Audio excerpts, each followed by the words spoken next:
Okay, well, good morning. Thank you for being here. We're super excited to make an important announcement today about an automatic aid agreement between 4 fire departments in this area. So with that, I'd like to turn it over. We've got our 4 fire chiefs here to talk about and kind of take you through briefly what it is we're going to announce, and then everyone will be available for questions afterwards. Lots of different crews here to talk to.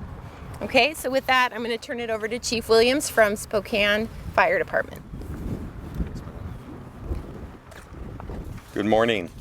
Thank you so much for being with us today during this important announcement about automatic aid. Automatic aid has been in the making in this region for more than a decade. I'm proud to announce that the Spokane City Council has approved automatic aid agreements with 3 surrounding fire districts here with me today to render automatic aid across our borders. The Spokane Valley Fire Department, who borders the city on the east, Spokane County Fire District 9, who borders the city on the north, and Spokane County Fire District 8, who borders the city on the south, are all a part of this agreement, along with the city of Spokane. Automatic aid means at the highest level of customer service, we will provide faster emergency response from the closest and the most appropriate fire service response, regardless of jurisdictional boundaries. It's been a long and slow evolution to get to this historic point. It's taken the cooperation of all agencies at all levels, whether it's our policymakers, administrators, and our labor partners, to make automatic aid a reality. I want to recognize and thank Local 29 and its president, Don Waller, as well as all of our respective bargaining units for their support of automatic aid and their work to get these agreements in place.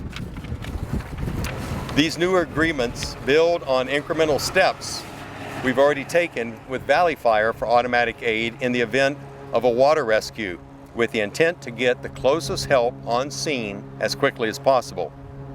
Part of the reason that we're here today is just a few weeks ago, I think you're all aware, a small airplane crashed in the Spokane River right behind us. And just last Thursday, we had a teenager trapped underwater just below the dam. The location and the nature of these emergencies meant the automatic dispatch of water rescue teams from Spokane Fire and Valley Fire under our existing auto aid agreements. Incidents on the river along our borders with Valley Fire and Fire District 9 prompt the dispatch of resources and many other agencies to come and help when rescue and recovery efforts are on the river. Now, these new automatic aid agreements will expand the concept of closest resource response to the majority of our borders. Helping each other in our time of need is not new to the fire service. Mutual aid has been in place for many years in our region, meaning that if we ask, neighboring fire resources will respond. Mutual aid has worked well throughout the years and has fostered the great working relationships that are in place among Spokane County fire agencies.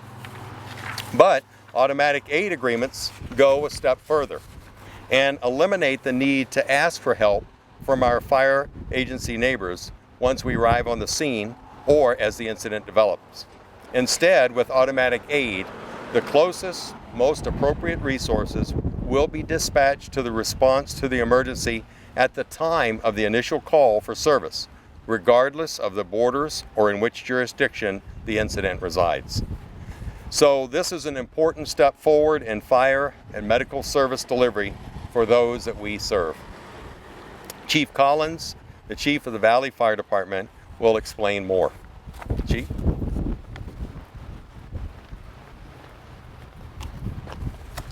Thank you, Chief Williams. Good morning. I'm Bryan Collins of Spokane Valley Fire Department. Automatic aid is not new to some of us in the crowd here today. There are a number of folks here that have worked in regions during their career where automatic aid worked and worked well. I came from a state where it was very common, and we on a daily basis saw the real benefits of an auto aid agreement.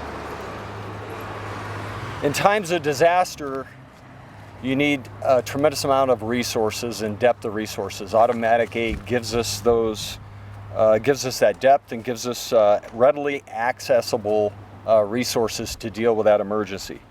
Additionally, it gives you the ability to continue to respond to the day-to-day calls that continue to occur during a disaster or during a large emergency. We still have a number of other incidents going at any given time, and the ability for resources to flow seamlessly across boundaries throughout the operational area is a big benefit to our customers and the people we serve. I'm excited to be part of a regional collaboration here to bring auto aid to these communities. It's important that we do it, and it's the right thing to do for our customers. I'd like to also thank the labor groups, all of them involved from District 8, 9, the city, and the Valley Fire Department for their working with us in establishing these agreements. I'd like to thank the board of directors of all the districts, 8, 9, the Valley, and the city leadership, the City Council, and the Mayor's office supporting this. And at this point in time, I'll hand it off to Chief Tony Nielsen of District 8 to say a few words.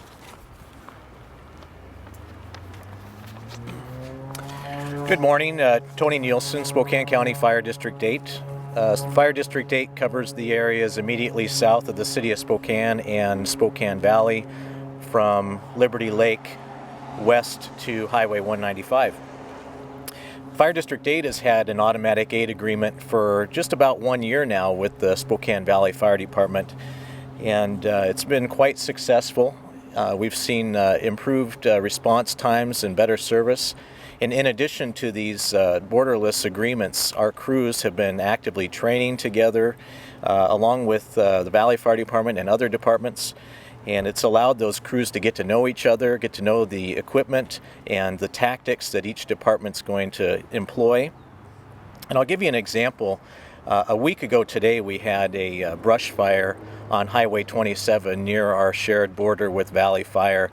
And because of the automatic agreement, the response and the suppression of that fire was just seamless. The command teams came together, protected homes and property in the area, and minimized the fire to spread as little as it did. And we're excited because now we're going to have that same agreement with the City of Spokane Department. And again, I just want to note that it's important to remember that even though we have an automatic aid agreement, each local jurisdiction remains in control of their own organizations. They're still operating under their own board and board of directors, because we understand that each agency has its own special needs and population. With that, I'll turn it over to Fire District 9 Chief Jack Cates.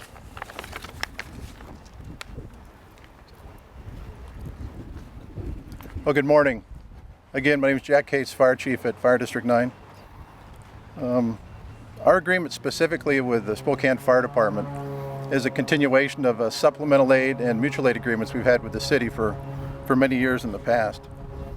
Automatic aid is obviously the next step to ensuring that those folks on the engine companies don't have to ask for help. They'll get that help automatically. With the city of Spokane, we share some odd service boundaries. They have peninsulas that extend north into Fire District 9, and we have peninsulas that extend south into the city. It's not uncommon to have a District 9 engine pass a city fire engine on their way to calls, because we're not sending the closest resource to the incident. The most important piece of this auto aid agreement for 2015 is going to be the wildland fire season that's coming. I'm sure you all covered some incidents this past week. A fire down in District 8 and a fire out in District 10. As you look to the north here, you see what's known as Beacon Hill. And for many of you, you're familiar with what Beacon Hill usually means to us in the summertime. You know, here we are in the middle of June, and we're expecting a fire conditions that we would normally see late July or early August. So this agreement is going to help get those resources on the scene quicker, and hopefully keep those small fires from becoming extended attack fires. And then naturally, the last piece I'd like to cover is where we've come as a fire service in the last 25 years. back in the early 90s when we entered into supplemental aid agreements, labor met us all with lawsuits, and we fought for 5 or 6 years to get those lawsuits resolved. Today we have labor out in front with the administration from the organizations pushing these agreements. So it's definitely a big switch from what we've seen in the past. We're seeing everybody on board, with the mission obviously being to help the public and get there much quicker. So at this point I'll turn it back over to Chief Collins.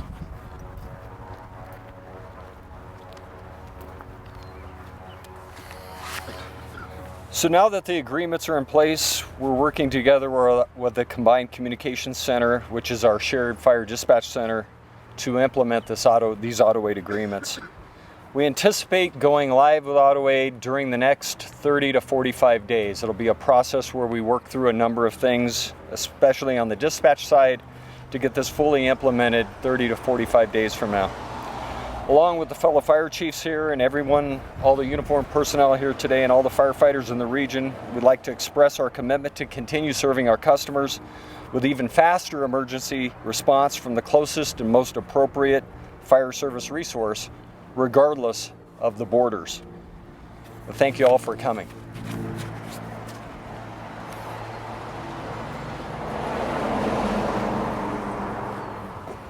So that concludes the press conference. We've got all 4 chiefs here. We've got lots of people to talk to if you guys would like to have individual interviews with people. Labor leaders are all here, fire crews are here. So thank you for being here.